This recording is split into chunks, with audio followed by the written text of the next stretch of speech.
2월 세 번째 일요일입니다. 지난주가 정월 대보름이었고 화요일이죠. 우수입니다. 그러니까 이제 본격적으로 봄이 시작되었다는 계절입니다. 그래서 우리가 어려서부터 학교 다닐 때부터 자주 보던 시 빼앗긴 들에도 봄은 오느냐. 그래서 이제 정말 올해 을사년에는 더 이상은 빼앗긴 들에서 봄을 기다리는 그런 아픔은 없었으면 하는 생각입니다. 제가 학교 다닐 때, 중학교 때인데 역사 선생님이 근대에 일어났던 사건, 그러니까 운요호 사건부터 한일 합방까지 이때에 벌어진 일들을 사건별로 이렇게 순서대로 외우게끔 하기 위해서 학교종이 땡땡땡이라는 노래에다가 가사를 붙여가지고 외우게 했어요. 그래서 그때 운강별임 제갑한 뭐 이러면서 당시에 일어났던 사건들을 쭉 외워가지고 근대사를 이해하는 데 꽤 도움이 되었던 기억이 납니다. 조선의 의회가 본격적으로 야심을 드러내고 일으킨 사건이 운요호 사건이에요. 강화도 사건이라고도 하는데 그게 1875년 9월 20일입니다. 배 한 척 가지고 이렇게 어지부지 해가지고 피해를 입었다 이래가지고 다음해인 1876년 2월 27일에 강화도 조약이라는 걸 맺게 돼요. 이게 정식 명칭은 조일 수호 조규라고 하는 겁니다. 이게 조선이 외국하고 맺은, 다른 나라하고 맺은 최초의 근대 조약인데 이게 불평등 조약이에요. 그러니까 우리가 1910년 한일 합방이 일어나고 일본인들이, 외가 본격적으로 외인들이 조선에 산 것처럼 이해되어지지만 사실은 1875년부터 1876년 강화도 조약이 맺어진 후부터 본격적으로 외인들이 조선 땅에서 살았다는 이야기가 됩니다. 그러니까 우리가 36년 동안 식민 통치 기간이었는데, 강점기였는데 그보다 앞에 또 20년 가까이죠. 86년, 96년, 이쪽 30년이네요. 그러니까 실질적으로 60년이 넘는 기간 동안 외가 조선에서 외인들이 당당하게 살았다는 거예요. 주인처럼.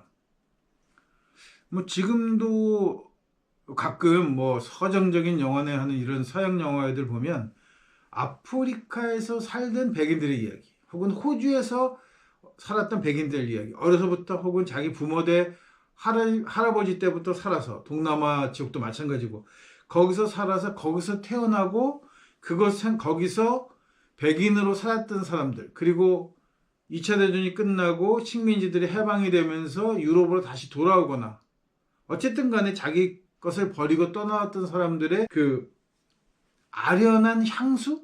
뭐 이런 것들을 주제로 한 영화들이 더 많이 있어요. 그 영화들의 공통점은 뭐냐면 아련한 그리움을 가지고 있는, 즉 잃어버린 것들, 상실감에 대한 이야기를 할 뿐이지 왜 그들이 거기에서 살게 됐고 그런 경험들을 갖게 된 계기가 무엇인지에 대해서는 은근슬쩍 깔아뭉개고 지나간다는 거죠.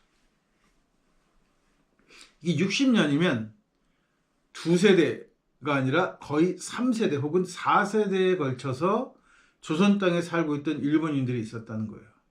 이게 우리가 뭐 미국으로 이민 가면서 이민 1세대, 뭐 2세대, 3세대 부르듯이 초기에 가서 자기네들 나름 딴에는 식민지 지역에, 조선이라는 땅에 들어와서 나름 고생하고 뭐 여러 가지들 빈약한 그 열악한 그 상황에서 뭐 기업도 일으키고 뭐 장사도 하고 뭐 했던 사람들이 대를 이어가면서 그 다음 때에 조선 땅에서 아예 태어나고, 일본 땅은 어쩌다 여행 한번 갔다 온 거죠. 조선 땅에서 태어나고 여기를 자기 땅이라고 생각하고 살았던 사람들이 그렇게 1세대, 2세대, 3세대, 심한 경우에는 거의 4세대까지 갈 수 있는 시간 동안 그들이 조선 땅을 자기네 땅이라고 생각하고 살았다는 거예요. 그래서 해방이 되고 나서 북쪽, 남쪽이 이렇게 갈리게 되고 일본으로 철수하게 되면서 이 외인들은 머릿속에 무슨 생각을 가지고 있냐면 내 것을 빼앗겼다. 우리 부모 세대부터, 우리 할아버지 세대부터 열심히 피땀 흘려 일구어는 모든 기반을 빼앗겼다라고 생각한다는 거예요. 자기네들이 무슨 이유로 거기에 들어와서 살게 되었느냐는 것은 중요하지 않아요. 그저 자기네들은 단지 그 당시의 제국주의였던 외가 그것을 조선을 식민지로 삼았기 때문에 거기에 와서 자기네들이 열심히 살았다는 생각밖에 없는 사람들이 상당수라는 겁니다.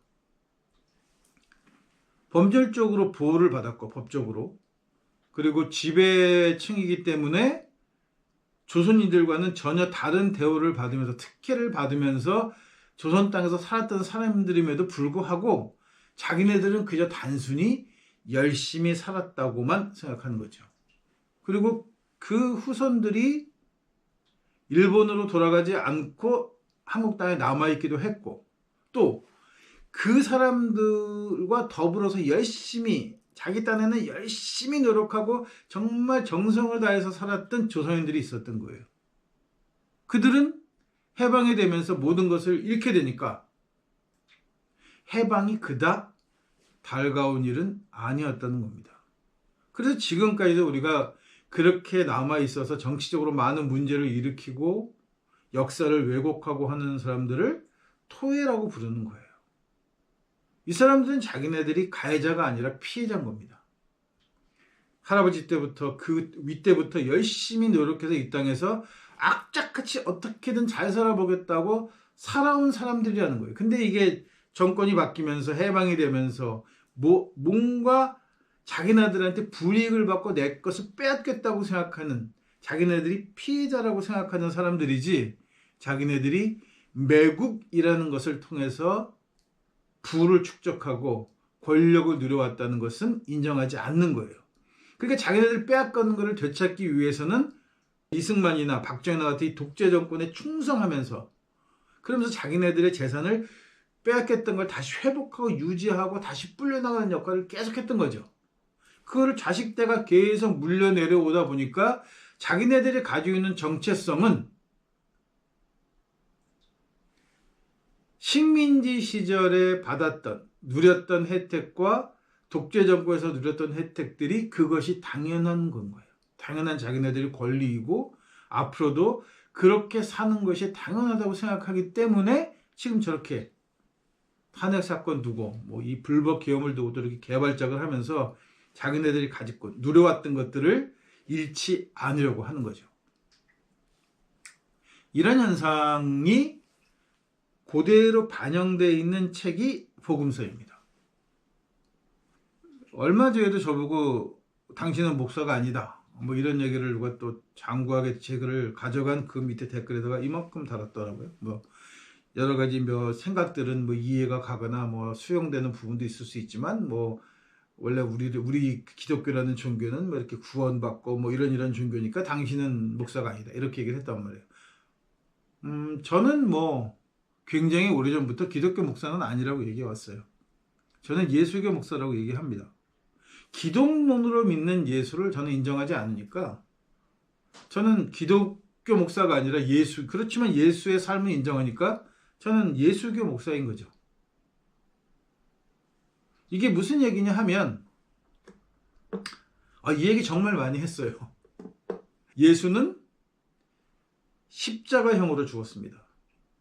그래서 예수는 유대 독립운동가다 이렇게 얘기를 했더니 증거를 대라고 자꾸 그러는데, 증거가 뭐냐 하면 법률상 예수를 죽였던 십자가 형벌이라는 것이 정치적인 형벌이에요.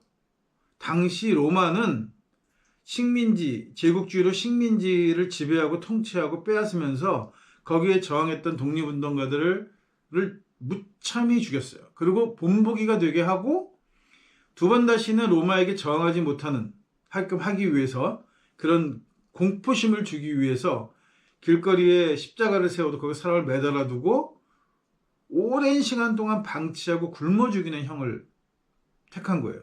지나가면서 그 십자가에 달린 사람들을 보면서 나도 저렇게 되면 안 되지라는 생각에 대한 두려움을 심어주기 위해서 행한 형벌이 십자가형이란 말이에요. 이게 그냥 일반적인 형벌 중에 하나가 아니란 말입니다. 그러니까 예수 역시도 십자가형을 받았다는 것은 독립운동을 했던 사람이라는 거예요. 적극적으로 독립운동을 했던 사람이라는 거죠. 그런데 복음서는 읽어보면 예수와 같이 십자가형을 받았던 두 명의 사람을 강도라고 묘사하기도 하고 누가복음인가에서는 행악자라고도 묘사하기도 해요. 즉 일반 범죄를 저지른 잡범이라는 겁니다. 정치범이 아니고 일반 범죄자라는 거예요. 그래서 예수도 십자가형을 받긴 했지만 이게 유대 독립운동이 아니고 그냥 일반 잡범이다라는 얘기를 밑바탕에 깔고 가는 거예요. 저는 예수가 한 사람이라고는 생각하지 않는다고 말씀을 자주 드립니다. 독립운동을 했던 예수가 있고 종교 개혁을 했던 예수가 있고 사람들이 지도자였던 예수, 하여튼 뭐 다양하게 당시 유대 민족이 로마에 저항했던 지도자들을 대표하는 이름이 예수예요. 그러니까 그 중에 가장 대표적인 예수가 십자가형을 받고 죽은 예수인데, 그러니까 예수라는 이름을 교회가 가져다 쓰기 시작하면서 바울 패거리들이 바울이 그 유대교 회당에서부터 시작한 겁니다. 교회는. 그러니까 유대교 회당 안에서 새로운 모임들이 형성되고 특히 누굴 중심으로? 로마에 가 있던 유대인들을 중심으로. 이게 뭐냐면 이미 로마의 신물물을 먹고 거의 반매국화되어 있고 로마에 푹 빠져서 로마가 최고인주, 세계 가장 최강의 국가라고 생각하는 이 정신적 성향이 매국노 생활을 가진 그 유대 회당의 멤버들 중에 일부가 이 기독론이라는 것을 가지고, 바울이 만든 기독론을 가지고 하나의 세력을 형성하기 시작해요. 왜 바울에게는 기독론이 중요했냐 하면 그 회당에 모여있는 사람들 중에 자기와 비슷한 성향들의 사람을 모으기 위해서는 자기가 뭔가 구심점이 되는 직위가 있어야 하는데 그게 당시로서는 사도였다는 거예요. 예수의 뒤를 따라 독립운동을 하고 적극적으로 반유대교적인 성향을 갖고 있는 종교 개혁에 가담했던 그 대표적인 인물들, 그걸 사도라고 통칭하는 그 명칭이 없으면 이 사람들을 내가 모아서 이 사람들을 데리고 하나의 그 단체를 만드는데 영향력이 없는 거예요. 자기가 사도가 돼야겠는데 예수가 이미 죽어버렸으니까, 당시로서는 더 이상의 예수는 없는 상황이 되어버렸으니까 자기가 사도가 될 방법이 없는 거죠. 그러니까 죽은 예수가 자기를 사도로 불렀다고 하는 그야말로 그냥 소설만도 못한 이런 개소리를 만들어서 자기를 사도로 불렀다고 하는 종교쇼를 하게 되는 거예요. 그걸 가지고 자기가 당시 매국생을 가지고 로마를 흠모했던 유대교 회당에 모였던 유대인들을 중심으로 교회를 만들게 되는 겁니다. 그게 기독교예요.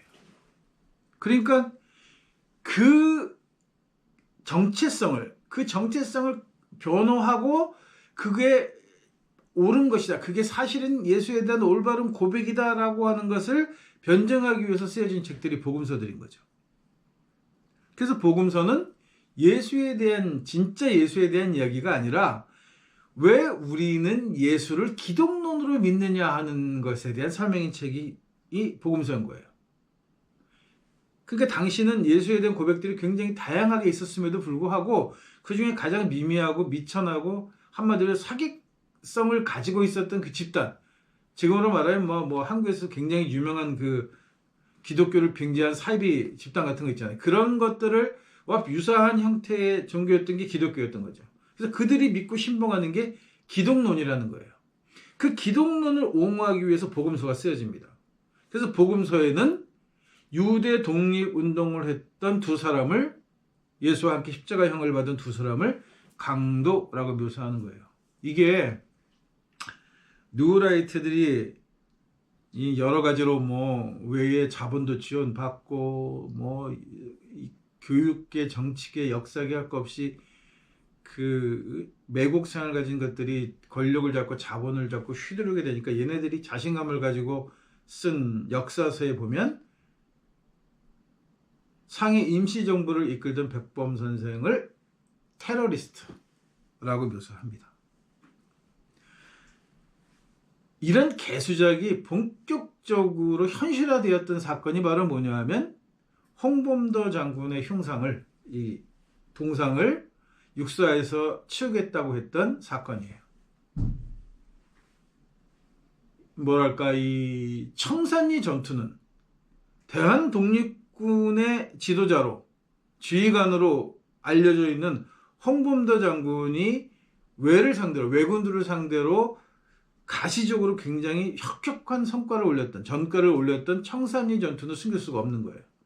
그러니까 홍범도 장군이 독립운동, 무장 독립투쟁을 했던 독립운동가라는 걸 숨길 수가 없으니까 뭘로 이거를 희석시키면서 자기네들의 원래 육사의 정신적 기반인, 정체성인 그 왜군들 출신들, 만주 토벌대란가 이런데 왜군에서 장교짓 하든 군인짓 하든 이런 것들하고 그저 영어 조금 잘해가지고 미군 애들이 만든 그 군사교육 뭔가 하여튼 그런 걸로 그걸 뿌리로 생각하는 그 종자들. 그래서 쉬는 시간에 그 인디언들을 쏴 죽이는 서부 영화를 보면서 했다는 그 그런 종자가 육사 교장을 했던 그 정체성을 지키기 위해서는 홍범도 장군이 독립운동가면 안 돼. 그러니까 독립운동가고 무장 투쟁가였다는 걸 숨기기 어려우니까 이념을 거기다 섞는 거예요. 공산주의자였다. 빨갱이였다라는 것으로 배척하는 겁니다. 이게 어떻게 보면 복음서에도 똑같은 방식으로 배척을 했어요. 예수를. 그래서 역사적인 예수, 독립운동을 했던 역사적인 예수나 유대교의 부패와 타락함을 지적하고 종교개혁을 하기를 원했던 종교개혁과 예수는 사라지고 없는 겁니다. 그리고 엉뚱하게 말도 안 되는 한 사람이 모든 죄를 사할 수 있다는 이런 말도 안 되는 개수작 같은 기독론을 만들어서 그 기독론으로 예수를 믿는 기독교회가 세워지게 된 거죠. 그러니까 예수를 따르는 방법이 반드시 기독론이어야 하는 건 아니에요. 그래서 저는 자신 있게 저는 기독교 목사가 아니라 예수교 목사다라고 말씀드리는 겁니다.